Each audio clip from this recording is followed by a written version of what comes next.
एक मंदिर के सहस्त्र दर, हर दर में त्रिया का घर। अब एक नई पहेली हमारे सामने है।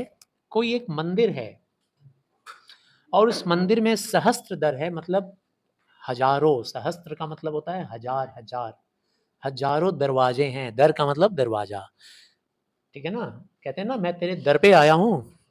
तेरे दर पे आया हूँ मतलब तेरे दरवाजे पे आया हूँ। तो एक मंदिर के सहस्त्र दर हैं। कोई मंदिर है जिसका 1000 दरवाजा है और हर दरवाजे में त्रिया का घर है। त्रिया मतलब होता है महिला, स्त्री, औरत। नाम सुने होंगे त्रिया चरित्र, है ना। तो त्रिया का मतलब होता है महिला, स्त्री। तो हर दरवाजे पर, हर दरवाजे के अंदर त्रिया का घर है। हर दरवाजे पर, जिस दरवाजे पे जाओगे त्रिया मिलेगी, यानी स्त्री मिलेगी एक। बीच बीच वाके, वाके मतलब उसमें, बीच बीच में उसके अमृत ताल। और हर घर के बीच में अमृत का ताल है। ताल मतलब होता है तालाब। अमृत यानी कि वो मीठा सब्सटेंस जिसको खाने पर हष्ट पुष्ट होता है आदमी। कभी नहीं, हाँ मतलब अमृत में कभी नहीं मरता है।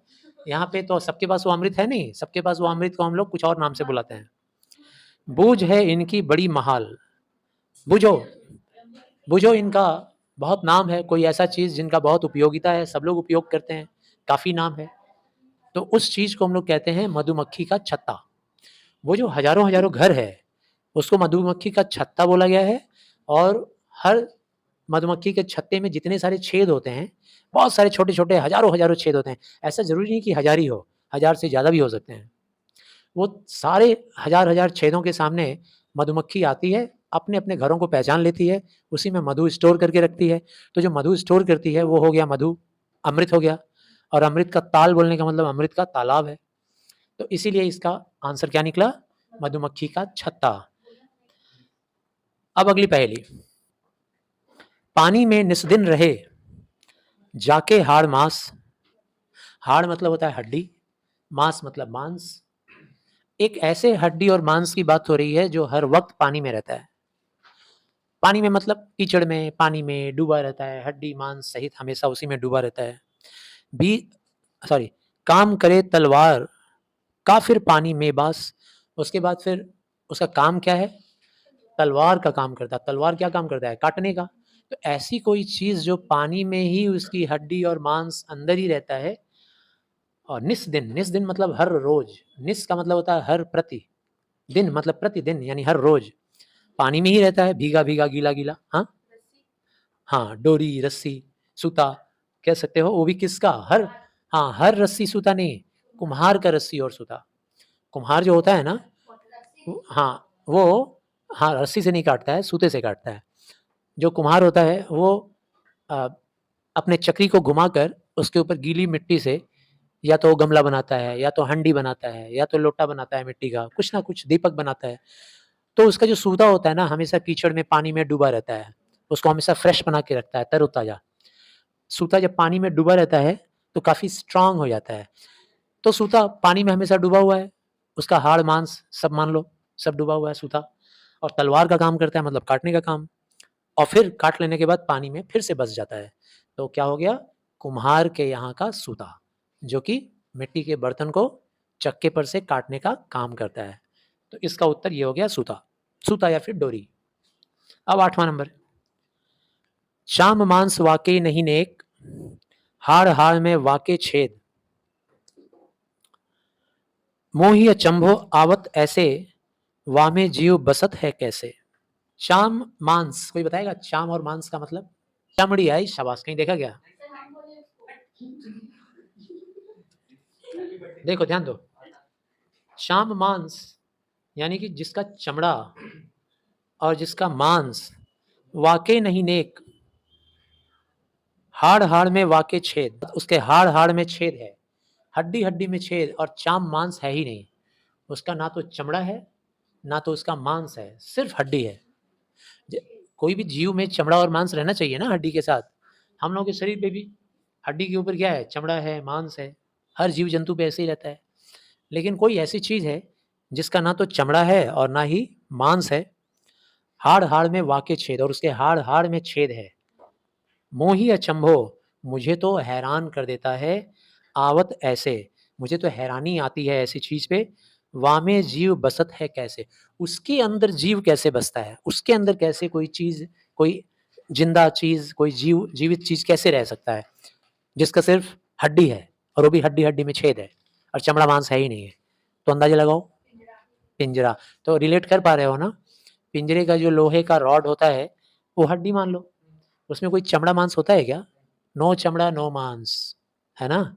सिर्फ हड्डी है और हड्डी-हड्डी के बीच में क्या होता है? गैप होता है, गैप, उसी गैप को छेद बोला गया है और उसके अंदर क्या बसता है? कोई जीव, तोता, मैना, चिड़िया उसके अंदर बंद रहता है। उसको क्या कहते हैं हम लोग? पिंजरा, पिंजरा कहते हैं। तो इसका उत्तर हो गया पिंजरा। अब 9वें नंबर में आ जाओ, 9वां और 10वां 2 ही बचा हुआ है। एक थाल मोती से भरा, कोई एक थाल है, थाली होता है ना, थाल जिसमें हम लोग खाना खाते हैं, ऐसा कोई थाल। उसके अंदर तमाम मोती हैं। मोती कैसे होते हैं? सफ़ेद-सफ़ेद होते हैं, चमकदार। सबके सिर पर औंधा धरा, औंधा मतलब होता है उल्टा, धरा मतलब रखा हुआ है। हम सबके सिर पे ऐसे रखा हुआ है उल्टा और उस थाल के अंदर मोती चमक रहे हैं। तो ये तो बड़ा आसान है। कोई ऐसी थाली जिस थाली में सफ़ेद-सफ़ेद मोती दिख रही है, अब उल्टा रखा हुआ है वो थाली और मोती उसमें रखा हुआ है, तो मोती तो गिर जाना चाहिए, लेकिन गिर नहीं रहा है। इसमें लिखा हुआ है, चारों ओर वह थाली फिरे। वह थाली जो है ना, वो गोल-गोल घूम रही होती है। गोल-गोल घूम रही होती है मतलब, भई हम लोग की पृथ्वी घूमती है, आसमान तो घूमता नहीं है, वो तो स्पेस है, वो तो घूमता नहीं है, लेकिन घूमता हुआ नज़र आता है। उसके अंदर चाँद घूमता हुआ नज़र आता है, उसमें आकाश घूमता, सॉरी, उसके अंदर सूरज घूमता हुआ नज़र आता है। इसीलिए बोला गया है कि वो थाली घूमती रहती है, लेकिन उसके अंदर की कोई भी मोती वाली चीज़, आकाश, उसके अंदर की कोई भी मोती यानी कि तारे गिरते नहीं हैं, उल्टा होने के बावजूद भी गिरते नहीं हैं। चारों ओर वह थाली फिरे, मोती उससे एक न गिरे, लेकिन एक भी मोती वहाँ से गिरती नहीं है, गिरता नहीं है, एक भी मोती गिरता नहीं है। तो इसका उत्तर क्या निकल गया? इसका उत्तर निकला आकाश, ठीक है ना? और मोती क्या है? आकाश के तारे, काले-काले आकाश, नीले-नीले आकाश और उसमें बसे हुए सफ़ेद-सफ़ेद मोतियों जैसे तारे। अब 10वां नंबर और लास्ट। श्याम बरन पीतांबर कांधे, मुरलीधर ना होए। देखो जितने भी हिंदी भाषी लोग हैं या हिंदी पढ़ने वाले लोग हैं साहित्य के, वो सब लोग जानते हैं कि श्याम किसको कहा जाता है? श्री कृष्ण को। पीतांबर भी वो पहना करते थे, ओढ़ते थे, पीला वस्त्र, पीला चादर ऊपर से ओढ़ लेते थे। वरण का मतलब होता है वर्ण यानी रंग, तो श्याम रंग है, सांवला रंग। पीतांबर कांधे, हम लोग अभी सूरदास के पद पढ़े थे तो हम लोग पढ़े थे श्याम, और उनके कंधे पर पीतांबर है। एकदम से दिख रहा है भाई कि श्री कृष्ण की बात हो रही है। लेकिन अगले ही पार्ट में बोल रहे हैं कवि, मुरलीधर ना होए, ये मुरलीधर नहीं है, कोई और है।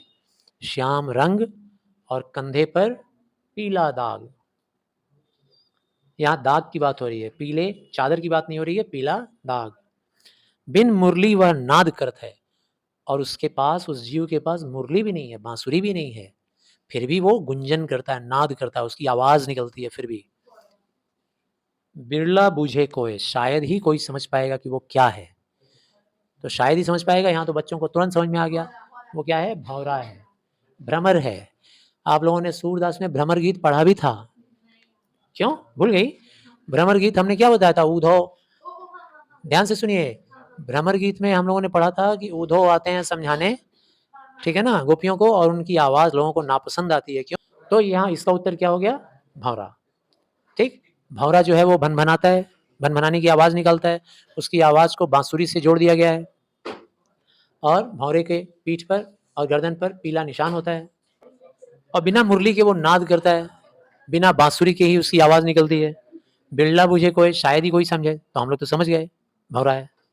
तो आशा करते हैं सभी को समझ में आया। सबसे इजी था, इजीएस्ट वन, ये आएगा तो आपका मार्क्स तो पक्का रखा हुआ है।